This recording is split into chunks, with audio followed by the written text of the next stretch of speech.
एक बार हम लोग सतगुरु महाराज जी की बुलंद स्वर में जय जोड़ी करें। श्री सतगुरु महाराज की जय। पुनः एक बार फिर करें। श्री सतगुरु महाराज की जय।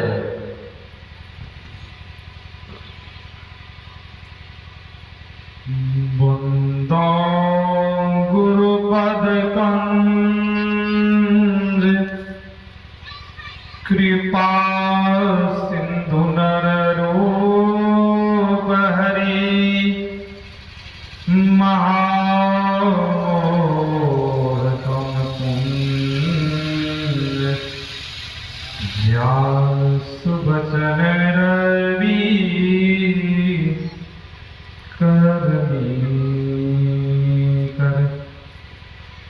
मंगल मूर्ति सतगुरु मिलवै सर्वाधार मंगलमय मंगल करम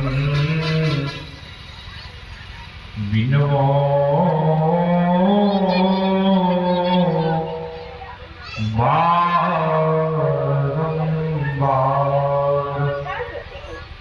मेरा मुझ में कुछ नहीं, जो कुछ है प्रभु तो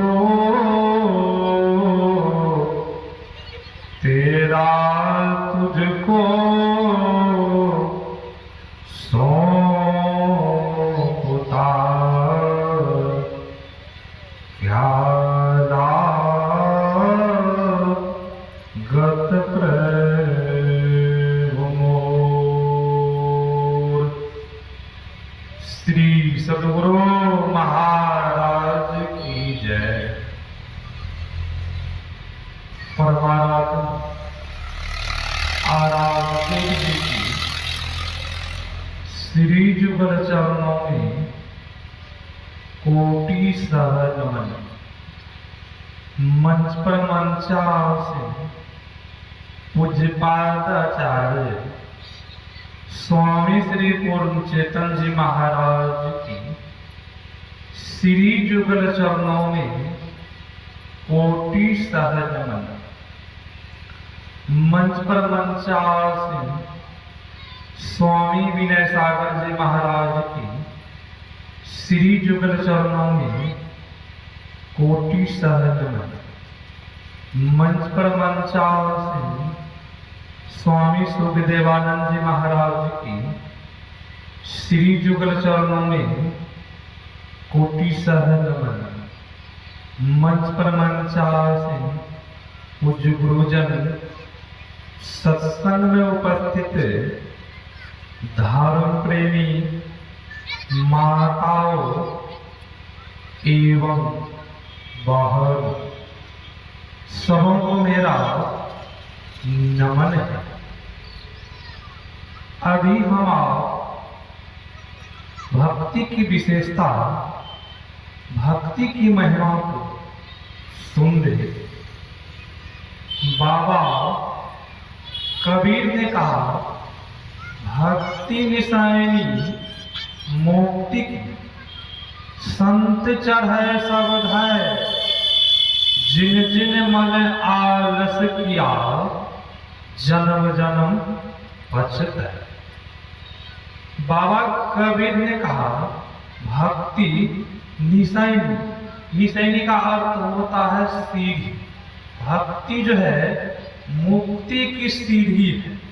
हम आप देखते हैं घर बनाते हैं, बहुत लोग पहले सीढ़ी ही बना लेते थे क्योंकि ऊपर चढ़ने में सुलभ से चढ़ जाएंगे। उसी प्रकार हम लोगों के इस घर में तीन तीन सीढ़ी लगी हुई है। कहेंगे तीन सीढ़ी। एक सीढ़ी है सचखंड जाने के लिए, एक सीढ़ी है स्वर्ग जाने के लिए, एक सीढ़ी है नरक में जाने के लिए। तीन सीढ़ी लगी हुई इस शरीर के अंदर में। बाबा कबीर कह रहे हैं जो भक्ति रूपी सीढ़ी पर पैर जिन्होंने रख दिया उनका एक न एक दिन अवश्य उनका परम कल्याण हो जाएगा, उनका परम कल्याण अवश्य होगा। बाबा कबीर फिर कहा है भक्ति बीज विनसे नहीं, जो जुग जाए अनंत ऊंच नीच घर जन्म ले तो वो संत के संत।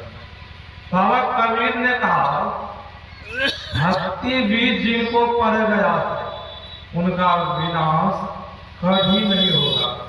भक्ति का बीज पड़ता कब है ये भी तो मालूम होना चाहिए हम लोगों को। भक्ति का बीज कब पड़ता है? बहुतों लोग दीक्षित है वो भी सत्संग सुनने के लिए आए, बहुतों नहीं है दीक्षित वो भी सत्संग सुनने के लिए आए। उनको संशय होगा बाबा कबीर जो कहा है भक्ति बीज विनसे नहीं, जो जुग जाए भक्ति का बीज पड़ता कब है? संत महापुरुष हमारे सदगुरु महाराज जी ने कहा, कुछ भगरथ बाबा सदगुरु महाराज जी से पूछे थे हजूर भक्ति का बीज कब पड़ता है? तो सदगुरु महाराज जी ने कहा जिस समय भजन भेद दिया जाता है उस समय जो ध्यान करवाया जाता है उसी समय भक्ति का बीज पड़ता है, उसी समय भक्ति का बीज पड़ गया है, वो विनाश होने वाला नहीं है। सोचिए जो आज दीक्षा लिए उनका जन्म हो गया। वही बाबा कबीर कह रहे हैं भक्ति बीज विनसे नहीं, जो जुग जन्म उनका विनाश होने वाला नहीं। भगवान श्री कृष्ण ने कहा गीता में योग का आरंभ का नाश नहीं होता है, जो योग करना आरंभ कर दिया यह योग जो है ये सत्संग जो है महाप्रलय महाभय से बचाता है। तो सत्संग करना शुरू कर दिया है। बाबा कबीर कह रहे हैं जन्म जन्म पचता है, मनुष्य का शरीर आपने पाया भजन नहीं करते तब क्या होगा? जन्म जन्म पछताना होगा। पछताना क्या होगा? अभी तो आप मनुष्य के शरीर में है, जो चाहते हैं खाने के लिए खा लेते हैं, जहां चाहते हैं जाने के लिए चले जाते हैं। मनुष्य का शरीर जब कहीं छूट गया पुनः फिर मनुष्य का शरीर नहीं मिलेगा। अकारण स्नेह करने वाले ईश्वर दया करके जीव को मनुष्य का शरीर देता है, इसलिए भजन करने के लिए। अभी आपने सुना ने जाति पाति कुल धर्म बढ़ाई, धनबल परिजन गुण चतुराई, भक्तिहीन नर सोहरी कैसा, बिनु जल बारिध देखिए जैसा। भगवान श्री राम कहते हैं कोई उच्च जाति के हो, लंबे चौड़े परिवार हो, बहुत आदमी परिवार में 7 भाई होते हैं, बहुत 8 भाई होते हैं, परिवार एक गांव भी हो जाता है। भगवान श्री राम कह रहे हैं लंबा चौड़ा परिवार हो और उच्च जाति को हो, उनके अंदर जब भजन नहीं है तो वह आदमी मुझे प्यारा नहीं है। फिर भगवान राम कह दिया जिस तरह आकाश में बादल लगाया बारिश नहीं हो तो कैसा लगता है बादल देखने में? शोभाहीन लगता है ना। उसी प्रकार वह मानव है जो मानव भजन नहीं करते हैं, ठीक वह उस बादल के जैसा है वह मानव जो भजन नहीं कर रहा है। भगवान श्री राम ने कहा भजन करने से बहुत लाभ होता है। लाभ क्या होता है? सदगुरु महाराज जी भी कहा है लाभ ये होता है भजन करने से शरीर छूट गया तो पुनः मनुष्य का शरीर मिलेगा। सदगुरु महाराज जी ने कहा था आप लोगों को मैं कह रहा हूँ भजन कीजिए, भजन कीजिए, सुमरन कीजिए, बहुत मूल्यवान शरीर है, आप लोग नहीं मानिएगा, नहीं चलिएगा, तो मैं किसी प्रकार का दंड आप लोगों को नहीं दे सकता हूं, और ईश्वरीय दंड से आप नहीं बच सकते। बच सकते हैं, देहिक ताप से कोई बच सकते हैं, रोग से बच सकते हैं, देविक ताप से कोई बच सकते हैं, भौतिक ताप से कोई बच सकते हैं, नहीं बच सकते, त्रैताप से नहीं बच सकते हैं। वही संत महापुरुष ऋषि कहते हैं भक्ति करने के लिए। हम अभी आप 9 प्रकार की भक्ति सुन रहे थे। प्रथम भक्ति संतन कर संगा, दूसरी रतिमम कथा प्रसंगा।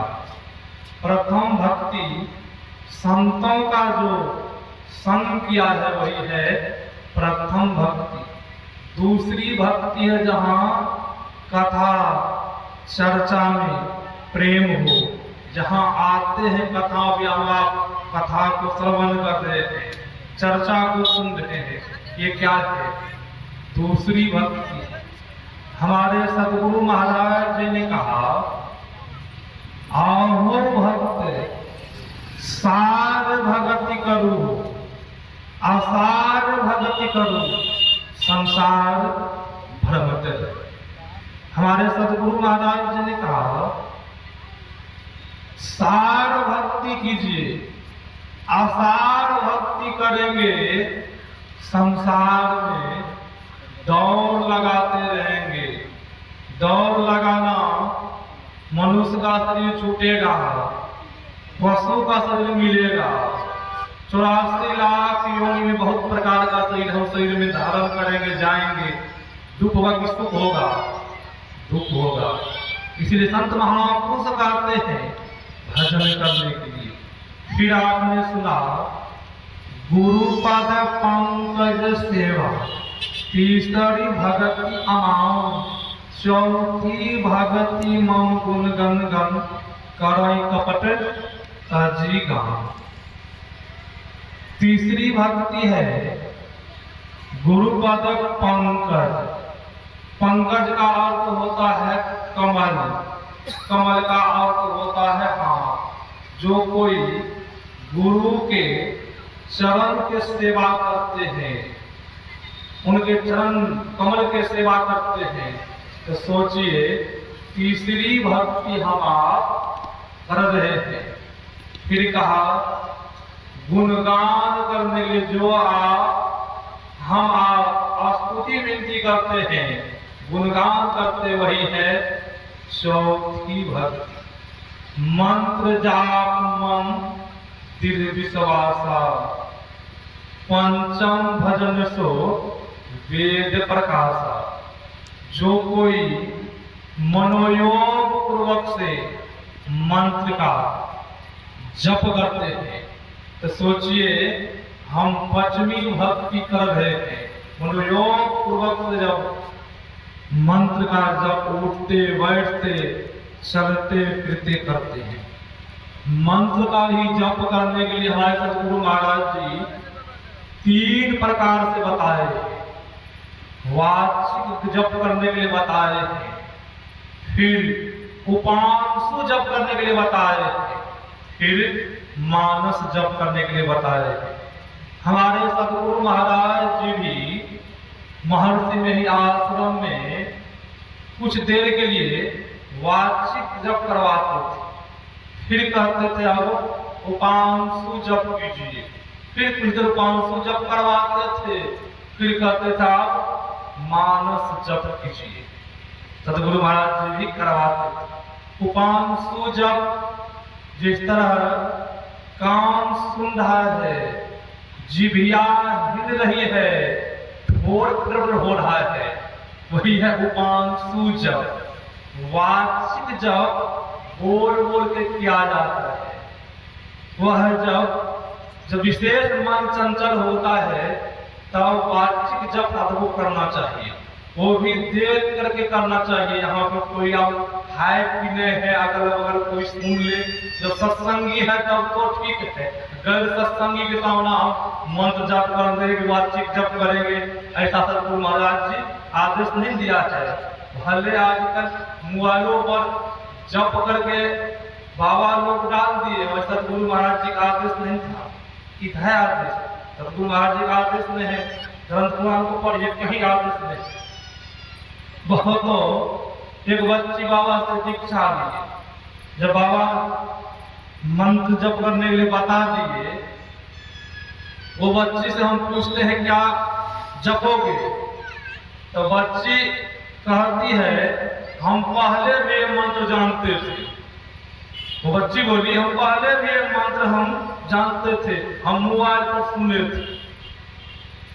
कहने का सारांश, मोबाइल पर तो बच्ची सुन ली, जिस प्रकार बंदूक है, और बंदूक से जब गोली निकलती है किसी के ऊपर मारिए उसकी जान चली जाएगी, और वैसे गोली किसी को फेंक दीजिए जान जाएगी, मृत्यु होगी नहीं मृत्यु होगी, वैसे गोली फेंकते हैं। उसी प्रकार बंदूक जो गुरु बता दिए हैं, आचार्य बता दिए जब करने, उस मंत्र में शक्ति आ जाती है। फिर सतगुरु महाराज जी ने कहा मानस जप करने के लिए, मानस जप में जिभिया नहीं हिलती है, कान नहीं सुनता है, तब मन ही मन जप किया जाता है।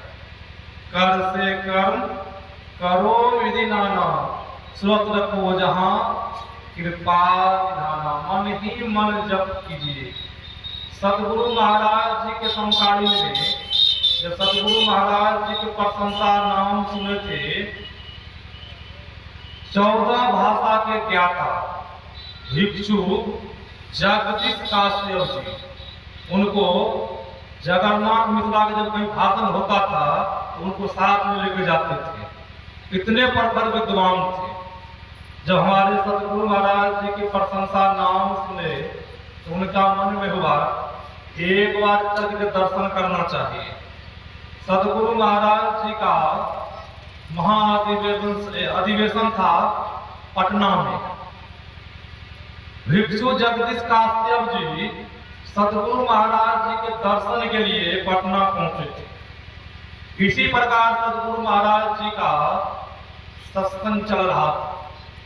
भिक्षु जगदीश काश्यप आए, सत्संग में बैठ गए। सतगुरु महाराज जी के सत्संग सुने, पुनः फिर प्रवचन खत्म हुआ, आरती हुई। सतगुरु महाराज जी के लिए पहले फूस की झोपड़ी बनती थी पंडाल के बगल में, जो पुराने सत्संगी है उनको पता है, वो देखे भी होंगे। सतगुरु महाराज जी के लिए झोपड़ी बनती थी पंडाल के बगल में। तो जगदीश काश्यप सतगुरु महाराज जी के पास पहुंचते हैं, प्रणाम किए। सतगुरु महाराज जी बोले भिक्षु जगदीश काश्यप जी को रहने के लिए रूम दिया, जैसे कोशिका उनको ठहरने के लिए रूम दिया गया। लाखों की भीड़ थी अधिवेशन में। होता क्या है, भिक्षु जगदीश काश्यप जी की रात में 2:45 बजे आंख खुल गई। भिक्षु जगदीश काश्यप जी बाथरूम के निकलते हैं। होता क्या है, वार्निंग घंटी बज गई ध्यान करने के लिए, ध्यानाभ्यास बजती है ना। सतगुरु महाराज जी एक बार थे मनिहारी में, वहां घंटी नहीं थी, तो सतगुरु महाराज जी बोले वहां के व्यवस्थापक को बुला करके ध्यानाभ्यास करवा रहे हैं, यहाँ घड़ी घंट नहीं है तो यहाँ खाली आज से पीटिएगा। तो उनको बड़ा फोन लगा कर सतगुरु महाराज जी का रहे, उसी समय तो घड़ी घंट मंगा कि वो ध्यानाभ्यास में घंटी बजती है, ध्यान का समय हो गया। भोजन की घंटी बजती है, भोजन का समय हो गया है। सत्संग की घंटी बजती है, सत्संग का समय हो गया। लोगों को बात समझ में आ जाती है कि सत्संग की घंटी है, ये भोजन की घंटी है, ये ध्यान की घंटी है। अब वार्निंग घंटी जब बजी, भिक्षु जगदीश काश्यप के मन में हुआ रात को सोने के लिए होता है। अभी घंटी बज रही है, घंटी बजी, सब लोगों जितने पंडाल में थे सब साधक लोग उठ गए, नल के पास पहुंच के सब मुंह हाथ धोने के लिए पंचस्नान। भिक्षु जगदीश काश्यप देखने लगे ये लोग कर क्या रहे। फिर जैसे 3 बजा, पूर्ण घंटी बज गई, सब साधक लोग आसन बिछा ध्यान में बैठ गए। भिक्षु जगदीश काश्यप को भला लगा, बोधित ग्रंथ में मैंने पढ़ा था भगवान बुद्ध इस कली काल में हुए, वो अपने भिक्षु के साथ ध्यान करते थे। चलिए लोग ध्यान कर रहे सब साधक, अभी महर्षि जी क्या कर रहे थे, सदगुरु महाराज जी क्या कर रहे हैं, इनके शिष्य लोग जब लाखों की भीड़ है, सब लोग ध्यान में मुझको बैठ रहे हैं, तो महर्षि जी क्या कर रहे हैं उनको देखना चाहिए चल के। भिक्षु जगदीश काश्यप जी सदगुरु महाराज जी के निवास पहुंचते हैं। जो संत होते हैं ना उनको किसी का डर नहीं होता है, भले बहुत महात्मा किवाड़ लगा के सोते हैं, सदगुरु महाराज जी कोई किवाड़ लगी हुई नहीं थी, दरवाजा खुला, खिड़की खुली थी। भिक्षु जगदीश काश्यप जी खिड़की से झांक करके देखते हैं, सदगुरु महाराज जी के रूम में एक छोटी सी चौकी लगी थी, मसहरी बंधी हुई थी, सदगुरु महाराज जी ध्यान में बैठे थे। भिक्षु जगदीश काश्यप को पढ़ा लगा, मैं तो बोधित ग्रंथ में पढ़ा था भगवान बुद्ध ध्यान करते थे, महर्षि जी भी ध्यान कर रहे हैं, इनके शिष्य लोग भी ध्यान कर रहे हैं। भिक्षु जगदीश काश्यप आ गए अपने वासा पर। सुबह हुई, सत्संग शुरू हुआ, सदगुरु महाराज जी के नियम आदेश से सत्संग योग का पाठ हुआ। सदगुरु महाराज जी आदेश करते हैं कि भिक्षु जगदीश काश्यप जी को कुछ देर के लिए बोलने के लिए माइक दिया जाए। जब भिक्षु जगदीश काश्यप जी को माइक दिया गया बोलने के लिए, तब भिक्षु जगदीश काश्यप ने कहा, मैंने बौद्ध ग्रंथ में पढ़ा था भगवान बुद्ध अपने भिक्षु के साथ ध्यान करते थे। आज मुझे लग रहा है इस पवित्र मंच पर भगवान बुद्ध बैठे हुए हैं। इतना ही कहते कहते फिर आगे कुछ नहीं बोले जगदीश काश्यप। मैं अपनी वाणी को यही पर विराम दे रहा हूं, लग रहा है आज मुझे इस पवित्र मंच पर भगवान बुद्ध बैठे हुए। और सदगुरु महाराज जी से दीक्षा लिए, उनकी भजन भेद लिए, ध्यान भजन किए। उनके भाई थे, बड़े भाई, वो नहीं दीक्षा लिए तो वो आज उनका इतिहास में नाम नहीं है। भिक्षु जगदीश काश्यप इतिहास में नाम है। क्यों नाम है? भजन किया ने, और जो भजन नहीं किया उनका भाई, उनका नाम नहीं है। इसलिए भगवान श्री राम कहते हैं माता सौरी से, हे भावनी कह रघुपति सुनु, भामिन बाता मान एक भगति कर नाता। भामनी का अर्थ होता है सुंदरी। सौरी देखने में सुंदरी नहीं थी, कुरूपा थी, उसके अंदर भक्ति थी न। साहब के दरबार में केवल भक्ति प्यार, साहब भक्ति में राजी। परमात्मा ईश्वर के दरबार में भजन ही प्यारा है। आप कितना सुंदरवान आपका शरीर है, शरीर प्यारा नहीं है, क्योंकि शरीर लेके नहीं जाएंगे। सुंदर से सुंदर शरीर है, इस शरीर से जब आत्मा निकल जाती है तो कितना दिन शरीर को रखते हैं? 1-2 रोज की।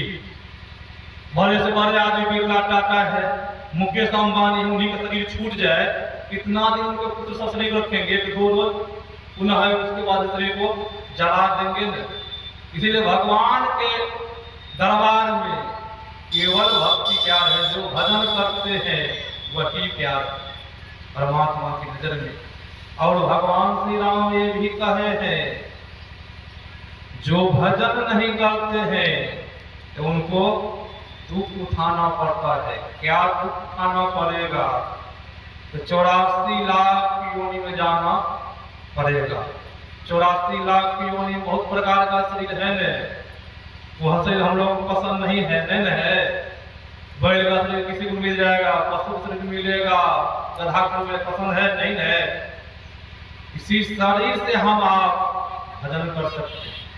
भजन करने के लिए हम आप गुरु से युक्ति जान के जब भजन करेंगे, सार भक्ति करेंगे, तब हम लोगों का जीवन सार्थक होगा। कहीं असार भक्ति हम आप करते रहे तो क्या होगा? दौड़ लगाते रहेंगे संसार में। दौड़ लगाना किसी को पसंद नहीं है। जिस प्रकार माताएं लोग पकौड़ा बनाती है और एक पकौड़ा में बेसती नमक दे तो होगा न, सब में नमक हो जाएगा न। तो जब कहीं बेसने में नमक मिला दिए, हल्दी मिला दिए, तब सब पकौड़ा में सामान्य रूप से नमक हो जाएगा न। हम आप गृहस्थ है, वृक्ष लगाते हैं, वृक्ष के जड़ में जल नहीं ढारे, उनके पत्ते पत्ते जल दे, वृक्ष क्या होगा? सूख जाएगा ना। डाल काट में हम जल ढारेंगे, वृक्ष जीवित नहीं होगा, हरा भरा नहीं होगा।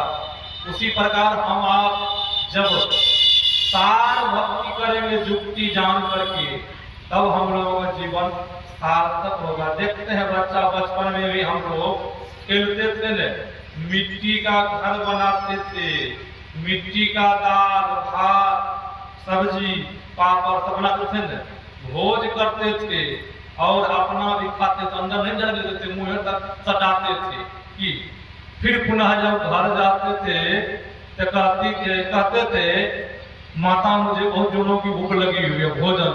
अब माता कहती थी बेटा अभी तुम वहां भोजन कर रहा था, तो बच्चा क्या कहता था? माता हम तो खेल खेल रहे थे, उससे थोड़ी भूख मिटती है, वो तो हम मिट्टी का भोजन बनाए थे, उससे भूख नहीं मिटती। तब किससे भूख मिटेगी? जब हम आप खाएंगे अनाज, तब उन्हें भूख की चाहना मिटेगी।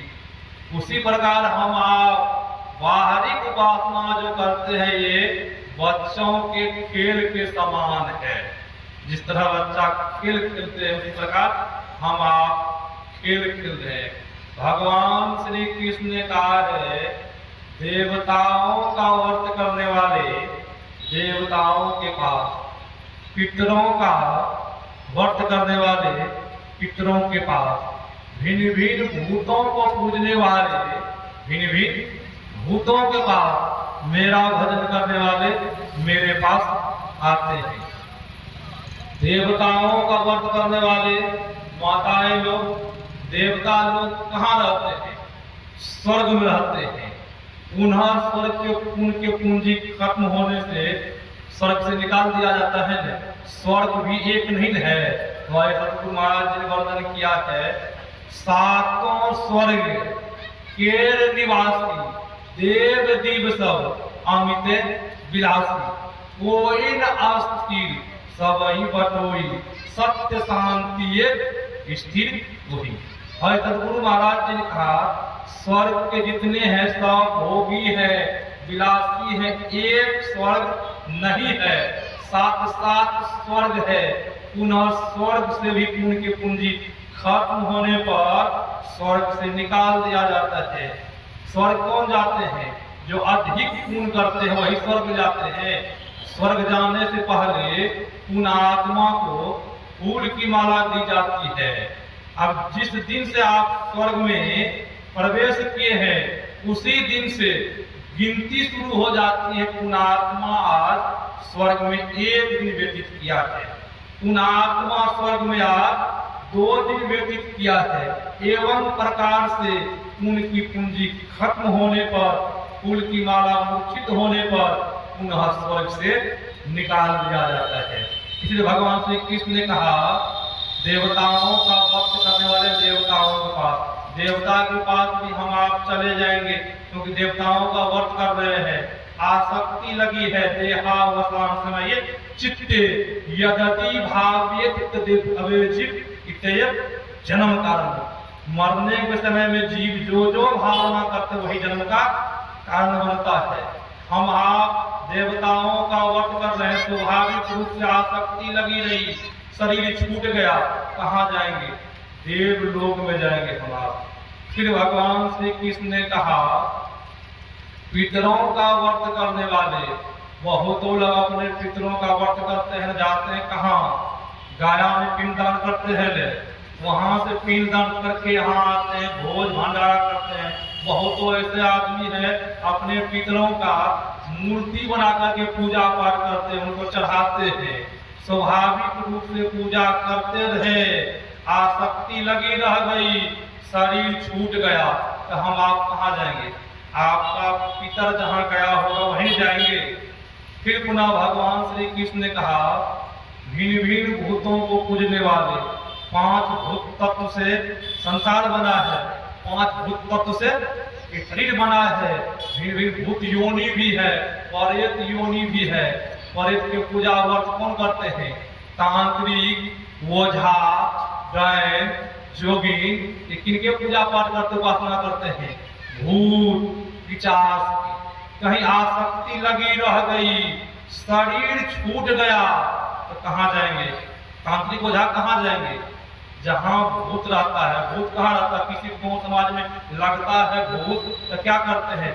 कहते हैं मिर्च के धिया इनको दिखाओ, मिर्च के धिया दिखाते नहीं तो ओझा को बुलाते हैं, तब उनको बताता है तो बोलता है वो, बोलता हम तो गाछी पर रहते हैं, पड़ोसी के बगल के गाछी पर हम रहते हैं।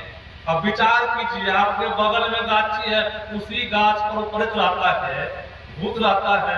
अब जो ओझा स्वाभाविक रूप से भूत का पूजा किया है, शरीर छूट गया है, तो भूते की योनि में जाएगा। तो भूत जहाँ रहता वहीं वो भी साथ में रहता होगा न। विचार कीजिए, भूत योनि में चला गया। फिर भगवान श्री कृष्ण ने कहा जो मेरा भजन करता है वो मेरे पास आते, जो ईश्वर के भजन परमात्मा के गुणगान करते हैं, शरीर छूट भी गया तो ईश्वर परमात्मा के पास जाएंगे। ये लाभ होता है भजन करने से। मैंने 5 प्रकार का भक्ति का वर्णन किया है। अब पूज्य बाबा से भक्ति की विशेषता को हम आप 9 प्रकार को सुनेंगे विस्तार रूप में। मैं अपनी वाणी को यहीं पर विराम देता हूँ। श्री सद्गुरु महाराज की जय।